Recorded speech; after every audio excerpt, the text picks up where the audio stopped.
Estamos acá con Federico Turpe, pero les adelantemos un poco de qué vamos a hablar, ¿no? Porque hoy se cumplen 96 años del nacimiento de René Favaloro, ¿no? Una figura prestigiosa, cardiocirujano y la persona más conocida, una leyenda, en el ¿no? mundo de la medicina, con todos los avances. Exacto, todo lo que implementó. exacto. Y lo que estamos viendo ahí en imágenes es la última entrevista que Favaloro le da a nuestro diario, a La Gaceta, ¿no? Recordemos que murió en el año 2000, se suicida finalmente, ¿no?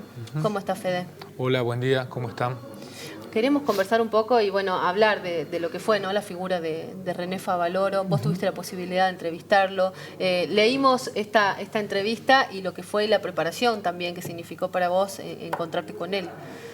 Sí, yo escribí hace un par de años una columna hablando sobre esta entrevista. Exacto. Justamente porque esa entrevista, que fue la última, tuve el privilegio o la desgracia, no sé, depende cómo se lo mire, de haberle hecho la última nota, haber escrito la última nota, la última entrevista que le hizo La Gaceta a Favaloro. Y está en el periodo de notas que todavía no están digitalizadas. Esa década no está digitalizada todavía. O sea, está digitalizada, pero no está online. No se la puede encontrar en... Claro. Está, digamos, microfilmada y se la puede ver digitalizada, pero en el archivo. No está disponible.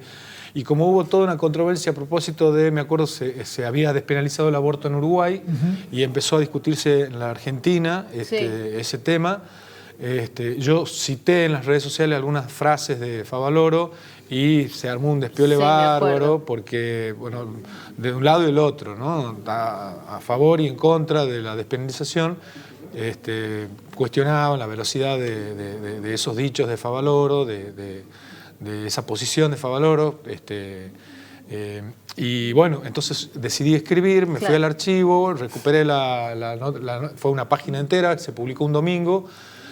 Mi primera nota firmada en tapa de La Gaceta, que fue la firma en la tapa, y bueno, y rememoré esa entrevista aquel día de... ¿Cómo fue, perdón, también un poco la curiosidad que nos da a nosotros, ¿no? ¿Cómo fue la entrevista? O sea, ¿tuvieron tiempo de charlar en confianza o fue relativamente sencillo el tema? ¿Cómo lo viviste vos al momento, digamos? Bueno, él había venido a las Termas del Río Hondo a dar una charla en el Hotel Los Pinos, que tenía, no sé si lo sigue teniendo, tenía una especie de teatro, cine-teatro, con escenario, un teatro bastante importante. Y a mí me había enviado el diario a cubrir esa charla de él con los chicos. Yo, la verdad... Antes de ir, subí al archivo, por supuesto, era una personalidad muy importante. Leí todo lo que pude sobre Favaloro. Era común en esa época, no existía Google. Se usaba mucho el archivo del diario, que es un tesoro que tiene La Gaceta. Pedí, me dieron la caja, se llaman las cajas. A los personajes tienen su propia caja, me dieron la caja de Favaloro, leí todo lo que pude y me fui a las termas a lo que yo esperaba, que iba a ser una charla de un papá con un abuelo con los nietos. Claro. Una cosa muy redentora, muy tranquila. Y nada que ver, fue un bombazo esa charla. Se reprendieron los chicos, el tipo habló con mucha franqueza, y con conceptos muy duros, ¿no? Eran adolescentes los que lo estaban escuchando. Sin enmascarar nada, sin... Sí, a mí me sorprendió tanto que cuando terminó habló de cómo se lavaba dinero de la droga del narcotráfico en el fútbol, con estas compras millonarias de jugadores ficticias, que eso fue el título, me acuerdo, del diario en la tapa, la nota de tapa llevaba ese título.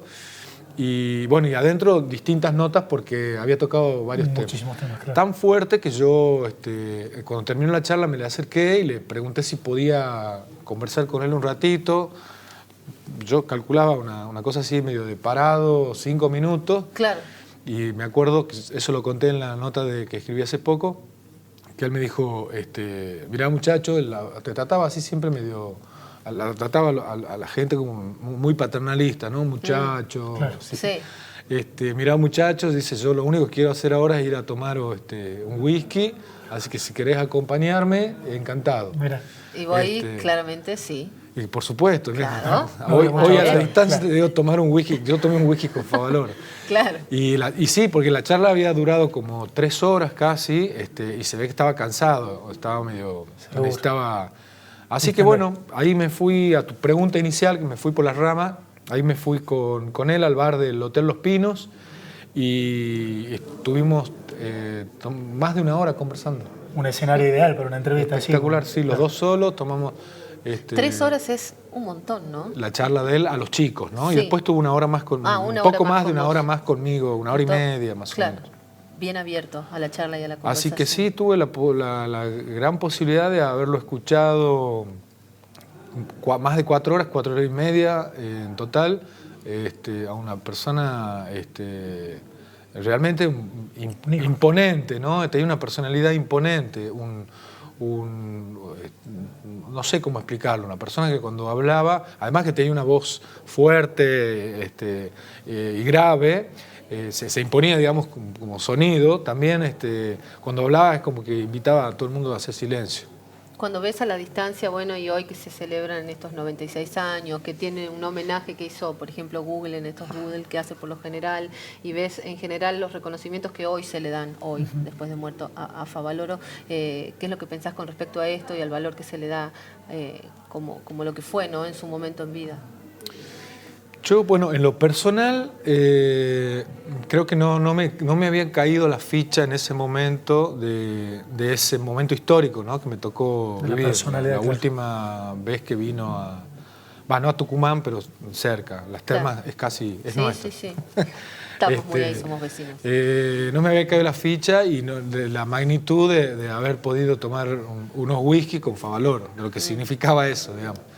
Y creo que eso en lo personal. Sí. Y en lo no personal ya me parece que ocurre lo que lamentablemente pasa con mucha gente valiosa, que va tomando real envergadura o valor, su legado, Trascendencia. sus acciones, a medida que pasa el tiempo, después cuando ya es tarde, ¿no? Claro. Creo que se lo valora muchísimo más hoy, no todo el mundo, no hay que generalizar, pero creo que sí es mucho más masiva su valoración y su reconocimiento hoy que lo que fue en ese momento. De hecho, quizás no hubiera llegado no se hubiera producido ese desenlace trágico si le hubiéramos dado la atención necesaria a la fundación y a todas las acciones que estaba con una crisis terrible, terminal en ese momento, Sí. ¿no? De hecho, él lo cuenta en la carta, él escribe una carta Sí. antes de matarse al presidente de la Rúa. Ujú. Y de un disparo en el corazón, nada menos, ¿no? ¿Qué mensaje? Paradojas. Muy bien, Fede. Bueno, muchísimas gracias. Queríamos conocer un poco Muchas la historia y también nosotros tener el punto de vista desde acá, ¿no?, de la Gaceta, en primera persona con Fede, de quien fue una persona muy importante para los argentinos. Pausa y ya venimos.